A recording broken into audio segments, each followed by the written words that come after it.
feel like every interview is like a different style. It's so like different to realize every single time. Like one time it was like in a podcast setting, and then the other one's like over Zooms, and then it's like in person like this. I'm supposed to be trying my first Zoom one soon. I'm kind of intrigued to see how that'll go. I'm supposed to be doing a podcast this weekend.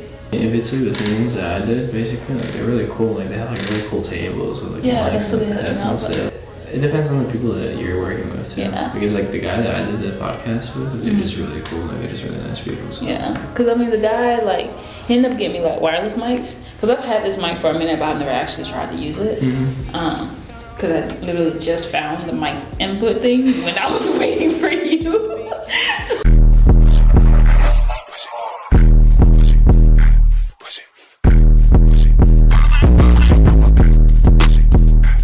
What's up, YouTube? It's your girl Karen. I'm back with another banger for y'all stones. Today I have Sebastian Lopez.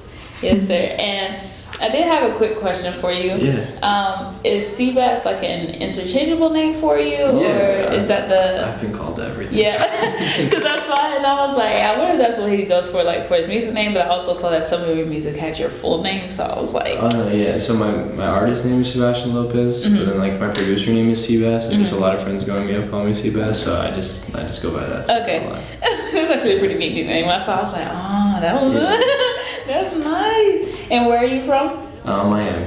Miami. Yeah. That's where I'm going to next week. No, or this weekend is Miami. Miami's an interesting place. I'm gonna be in Brickell. Yeah, it's like downtown Miami. Yeah, so I'll be southern over downtown. there. Yeah, I'll be kind of over there. Any suggestions for places to go? Because I've only been there for business. I've never actually like gone and kind of like explored. I mean, it's just a really nice area to walk around at night, but I haven't really been too fond of going out like my entire life. So I don't know too much about clubs or anything like that. I'm like the most boring Miami person you'll ever meet in your life. So I know nothing about that nightlife stuff. Okay, and we can go ahead and jump into it. How would you describe your music? I actually got asked this the other day and I really couldn't explain it, but I have a better way of explaining it. So it kind of ties into like what I listened to growing up with my parents. So they would play a lot of like rock, and then I also grew up just listening to a lot of like the basic pop and hip hop and all those things. So rock in the sense, my favorite band ever is Queen.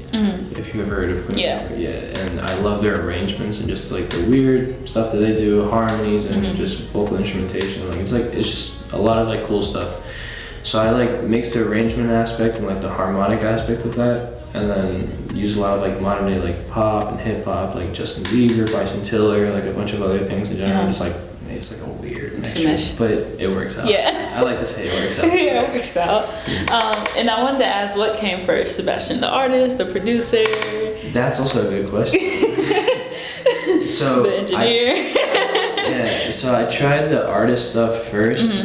And I realized I was terrible at it at first because it's one thing to be good at singing and another thing to be able to actually make music. So it's something that like people don't really like put one and one together, but you could be like the best singer in the world, but you can't make music at all.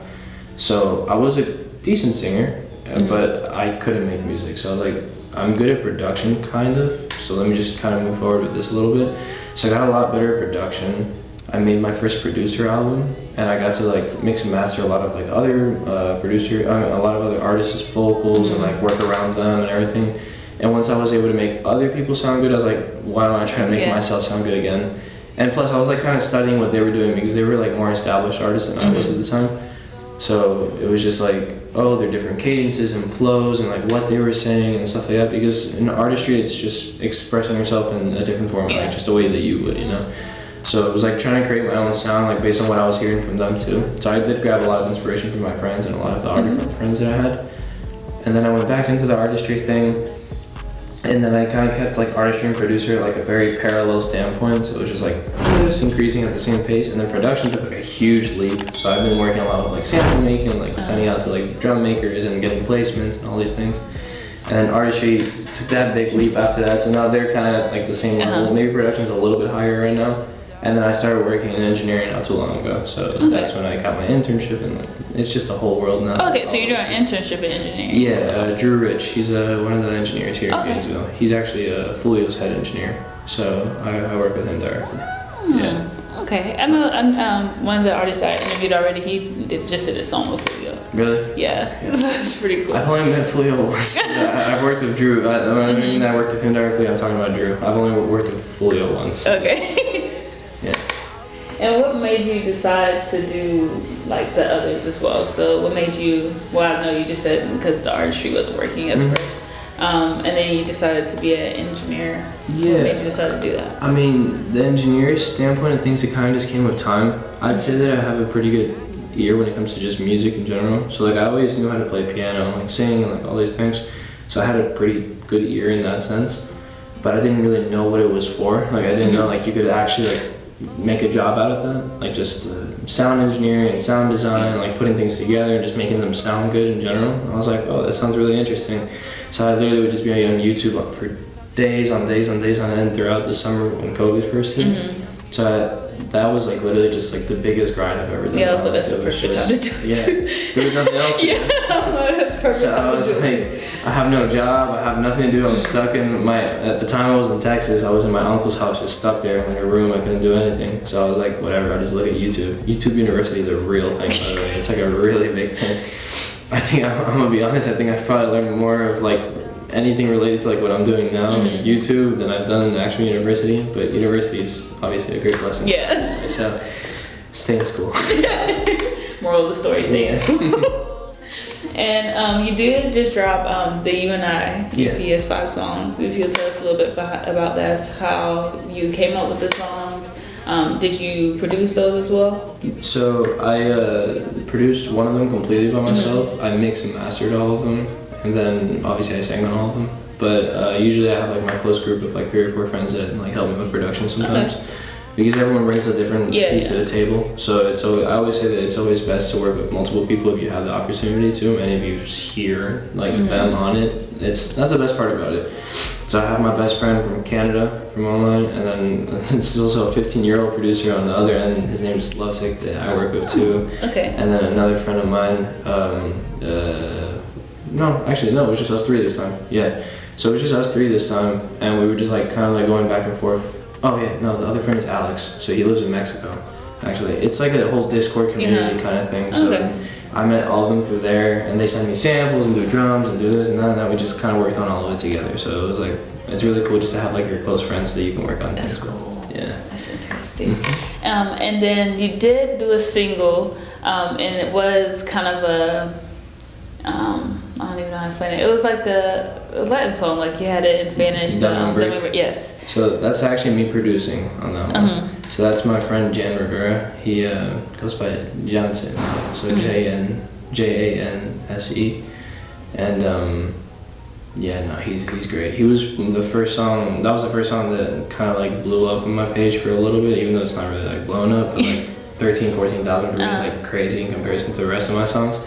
So at the time, me and him were going crazy about that.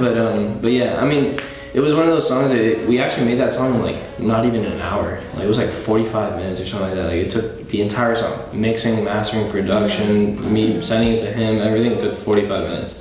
It was like the fastest song I think we've ever done.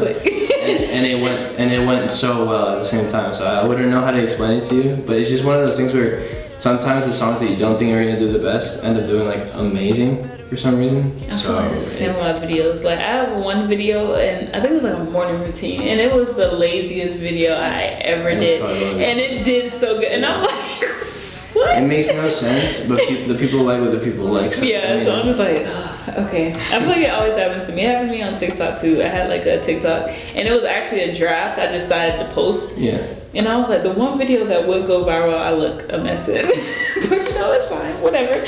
I'll take it. That's for sure. I was like, whatever. Yeah. And I did notice, as far as like your versatility between your different songs, like how you were mentioning earlier, how you do take different samples from other artists and different genres that you listened to growing up. Yeah. Whenever I was listening to your music, I was like, oh, he kind of has a little bit of everywhere, have a little bit of everything mixed in. Do you think it makes it a little bit easier for you making music because you have a wider range to choose from? I mean, so the way I look at it now is that more than ever now I'm kind of establishing more of a sound for myself. It's really been, the reason why I don't take down a lot of this, I don't take down any of the songs, is I just want people to see how much I've progressed over time. And it's kind of gone from like just trying to just do the singing thing to like kind of incorporating rapping when I did In My Head. It was just like straight up rapping pretty much for that one. And then I kind of go into like sing rapping a little bit into like what song was it? It was wow, I can't even, Loner. Okay, Loner, there you go. So Loner was like very like sing rapping, and then I went on to Broken and Bend, which was a ton of singing in one section, and then a lot of rap singing in the other section. So then it's like over time I kind of started solidifying that little like rap singing kind of thing that I do now. So I don't know, I just really like it. It's like it just the way it works out, like it just has a nice flow to it. But I feel like now more than ever, it's like starting to show in more and more of my music that I'm starting to solidify my own sound. And I love it because that's like just a progression over time, kind of thing that I'm saying. But yeah, I'd say it definitely makes it a lot easier because you can kind of hop on anything. Yeah. But like there's still obviously a couple things that I wouldn't be able to hop on, like hyper pop or rage and stuff like that. It's like more like underground sound. I'm not really too much about that. But definitely like the more like mainstream kind of stuff, like yeah, it's pretty easy for me to hop on the majority of stuff for sure. Okay. And do you have a preference between any of the different genres? That's a tough between one. The rapping and the singing? It's kind of like a toss-up sometimes, you know? It's just kind of depending on the mood. Whatever, yeah. So sometimes I'll be like in a little bit of like a more like, I guess like lovey-dovey kind of mood, and maybe it'll be like more R&B or like a pop love kind of thing, or maybe I'm more into like, oh, I just want to talk about my feelings, so maybe I'll go a little bit on the darker side of things, or like more like the rap or the R&B type of stuff, like but like the darker R&B kind of stuff. It's like, I don't know. It kind of goes all over the place, but basically, shorten it up is whatever I'm feeling in the moment. Okay. Yeah. And I always like to ask this question because everybody does it different. How do you come up with like your lyrics and things? Or is it like you were saying, like based off of how you feel, or do you sometimes just kind of write it out because you know you want this specific feel for this beat, or how does it kind of play in? Not once in my life have I written a song, like written a song. Like maybe like 2 or 3 lines at most, like I've written something, but I've never like written a song. I don't know if you've heard the term punching in before. Yeah. So that's what it sounds like. Because honestly, when I think of artists, I just automatically think you're sitting down writing down songs, and it feels like most of the people I've asked are like punching in. Like I'm just like, I just really change my perspective as far as that goes. Yeah, no, for sure. But I mean, a lot of people do write still. But it gets to a point sometimes where it's like you just want to speak very much what you're thinking in that sense. So it's whatever just comes out, and if you don't like it, you just scratch it, and if you do like it, you keep going with it. So that's like the beauty of punching in, I guess, sometimes, because like maybe you really like a beat, but you just can't grab anything in the moment. So it has like its negatives too, because maybe you just completely scratch a song that could have been really good. But then eventually you're probably gonna go back and like try to do it again because you like that beat so much, you're just gonna go for it. But yeah, I mean, I don't know. Punching in has been like a revolutionary thing for me because it's like at first like I would just kind of freestyle it and it wouldn't really work. But, like punching in was like every couple bars you kind of go in for it, and it just makes sense because you can just try out so many things at the same time, and like you hear yourself over and over again that you're just like, oh, what sounds better? And then with time, obviously, it gets easier to punch in. Yeah. So it's like. I think it's just like a no-brainer in my opinion. Just once you get better at it, just punching in's the way to go for me. Okay. Yeah. And when did you start making music? Start making music initially. Like, in what way? In any of the. Because if we're talking about like just like whatever, just for fun kind of stuff, like it was probably like 6 years ago, something. Okay. Like where it was just like me like joking around in GarageBand, like just making my own little beats and like singing over them and stuff like that. My high school teachers hated me for it because I would literally just have my headphones on the whole day. Like school, like I would listen, but then like whenever we would get even the slightest bit of leeway for me to just look at my iPad and put on my headphones without them looking, I would just do it. Even if it meant like 2 minutes of me just looking at it for a second. But when I started taking it like really, really serious, it was about 1.5 years, 2 years ago. Something like that. Like I said, it was like midst of COVID pretty much. Like that was like when COVID was at its peak. Yeah. And I had first moved to Gainesville, and that's when I dropped Diamond Break and all of that. And I was like, let me just try making my own music a little bit more now. And then that's when I dropped In My Head, and then Loner did really well. And I was like, oh, maybe this could actually be something. So then I just kept on going from there. But yeah, I mean, probably for 1.5 years, 2 years, like seriously now. Okay. And did you take any singing lessons? I know you mentioned piano. I used to take piano lessons. Boy. The thing with piano lessons is that I tried once when I was like 9 or 10, I think it was, and I was like this Russian teacher, and I don't know what it is about European piano teachers. Like, they're just robotic. Like, it's just like, so I remember clearly they would make me go, okay, you have to be upright in this position. And it's like, once it gets to that point where you just have to be uncomfortable doing it, like, you're not enjoying it. So it's like, why are you making me, I get where you're coming from, that the posture helps, but let me enjoy what I'm trying to do too. So then I gave up on like that for a long, long time. And I tore my ACL when I was like 14. I had actually ACL and meniscus. It was, my patella was broken, everything. I had full knee reconstruction basically. And then after that, my sports dreams kind of just went off to the side because that's pretty much almost impossible to come back from. Like, if it was just ACL, maybe, but it was like a full knee reconstruction. I just couldn't really do much from that. I had a keyboard at home, and I started playing, and my parents started realizing that I was actually getting like, somewhat decent at it because I was just doing it by ear at this point. And they got me a teacher. His name was Carl. Carl's the funniest dude in the world. Like, he literally is like, I love him. He was the best. Like, he was awesome. But it was for like a year straight where it was basically just me learning different things from him, stuff like that. I learned nothing about theory. As much as he taught me about it, and I was getting like somewhat decent at it at one point, I learned absolutely nothing about theory. But he did teach me a lot of songs that actually like broadened like my knowledge on just like how to play the piano in general, because I was a very visual person anyways to begin with. So I would just see what he does, and I was just able to kind of like play it back on the spot. So it got kind of easy after some time. And then just like from doing it so much, you get kind of like this relative pitch kind of thing. So it's like I can kind of like play back whatever on the spot. It's pretty quick now at this point. But yeah, I had singing lessons with him for probably 2 weeks, and I just couldn't. But piano lessons held on for about like a year and a half, and then I just stopped since then. Ever since then, it's just been me growing from there. Okay. Yeah. And I know I have seen like some of your stats. I did see where you posted some of your stats before. And for me, whenever I saw, you know, like people from all over the world was like listening to my stuff or like watching my videos, I was like, whoa. How did it make you feel once you saw that as well? That was weird. Let's just put it that way. Because like, it would be like, oh, it was, I think it was Diamond Break specifically, because at the time it was like, that last year alone, it did like, it was like 10K or something like that. And I was looking at it and I was like, how does it have like 2,000 people from like Spain and 300 people from Lithuania? Like, I was like, where are these people coming from? Like, I don't even know anyone from Lithuania. Like, where are they getting my music from? And it just shows you, like, sometimes you just don't know, like, how the Spotify algorithm and, like, how Instagram, like, all these things, like, it can just get to, like, the most random people, and it just, like, kind of spreads out from there.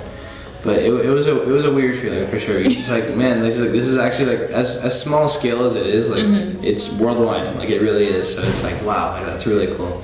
Yeah, because that one, I was like, okay, I'm back. It makes you feel some type of way. You're like, yeah, I'm doing it. That's me. Get somewhere. Y'all the way in Europe. Like, I was like, okay. And what would you say your goals are as an artist? So I'm working a lot on the artistry side of things, more than the production side of things right now, even though I am still doing that. So in terms of like an all-around artist, like even including production and everything, I want to get some more placements by the end of the year, which is just getting like songs placed with bigger artists, basically like my beats and my samples and all those things. And then as an artist, I'm just trying to grow my fan base. Like, it's something that, like, I'm putting everything I can into it, especially with the limited time that I have. Because like I said, I have 3 jobs, I have school, I have all these things, so it's like I'm killing myself outside of music right now. So y'all better listen when he drops his music, because he's a hard worker. I would highly appreciate it. But no, like, I mean, it's not even for that. Like, honestly, like, music is just something that I enjoy doing, and obviously I'm working really hard to make it a career path. Yeah, and it's definitely working towards that goal, like that end goal right now. Yeah, it's definitely worth it as well. Like, I'm definitely seeing more results than ever now, and that's just through hard work. I mean, obviously, I would say that a good product has a lot to do with it too, but I mean, just through the work ethic, and I definitely could even do a lot more than what I'm doing right now, which is crazy to me, because like, I'm already killing myself as it is, but you can always do more. Like, there's always someone out there doing more than you are, so it's like, it's always that's my drive, to just keep going. And yeah, I mean, number-wise, I never really have a goal, but if I could somehow manage to get to 1,000 followers, 2,000 followers on Spotify by the end of the year, that'd be like huge for me. Like just that little like leap, you know? Yeah. And then from there, things can get a lot easier from there, and it just keeps going. And another goal is just start posting a lot more on TikTok, because I actually did it for a little bit, like last week. Like for some reason I had like a spur of like 5 days straight. I was like, man, I'm actually on a roll again, and I just stopped for the past 3 days. And it's something that like I just have to become more like, I guess, disciplined with it, because like discipline's like the biggest part of it. TikTok definitely requires discipline. Like when I was doing it, I was like, oh, you know, I post like twice a week. But I feel like TikTok is something that you're on it when you're on it. Like you have to be on it. You have to be on the trends, because most likely when you try it a couple of days later, the trend is no longer going to be there. Yeah. So, and that's why I learned, I'm like, okay, Cameron, if you're going to do TikTok, you have to do TikTok. No, you have to be on there. Social media is literally another job. Yeah. Like it's just getting yourself out there is like a job on its own. So let alone the fact that you have to make music and do this and do that, and it's like, oh man, now I have to keep up and make videos every day so I can actually get somewhere, because no one's blowing up off of performances anymore. Yeah. Like it just doesn't work like that. So it's like strictly social media. Like you can build a really good local fan base and maybe get an opportunity off of that, but you're not getting anywhere without social media nowadays. So it's something that you gotta focus on a ton. It's the hard truth, unfortunately. Yeah. That's the way it works now. So. Okay.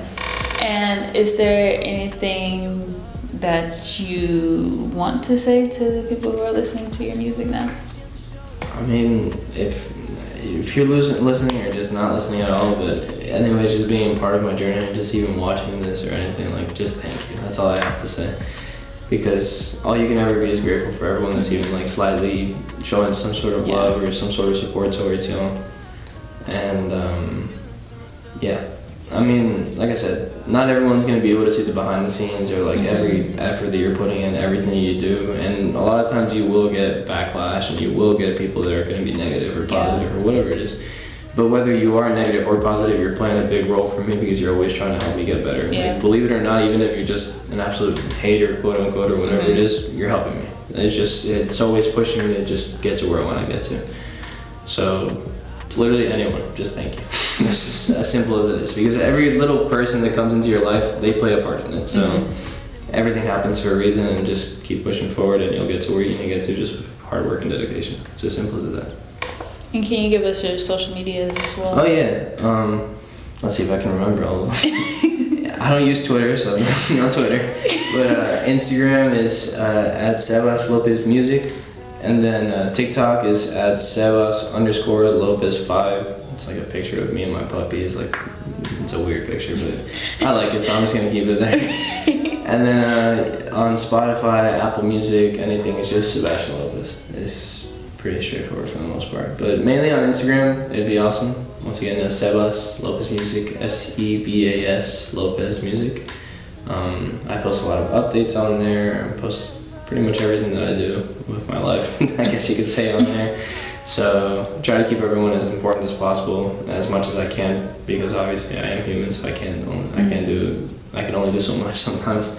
But yeah, I mean, I would really appreciate it to anyone that can do that, and it would mean the world, seriously. And I appreciate you coming out. Thank you for having me. And doing this interview for me. I was looking at your page and I was like, that you don't have the typical artist page, like, if that makes sense. Like, because I was like, his handle has music in it, but you don't have the typical artist page. So I was like, so let me just go listen to his music. And I was looking and I was like, oh, he actually has good music. And I was like, I'm gonna get him on the interview. I was like, let's try it. I'm gonna see. It's just shoot our shot. It's funny the way that works, because I always tell it to people too. I'm like, I don't look like your typical artist, because I mean, look at me. I'm gonna be honest. Like, I don't look like a person that makes music, or it's probably gonna be your typical SoundCloud rapper that does some like dumb stuff or whatever it is. To be honest, that's just the way it is. Like, that's the way I look. Like, it's not giving SoundCloud though. But like, I'll take it. Like, whatever I look like, and I'd rather it be that way anyways, because I can surprise people. So it's better for my own just me knowing who I am. That's all that matters. So, but yeah. Yeah, I was like, oh. Oh, okay. I was like, we're gonna put him on here. I was like, I think it'd be good. But I really do appreciate you coming out. And hopefully I'll have you on the channel again soon. Sure. But until next time, you guys, we out. Peace.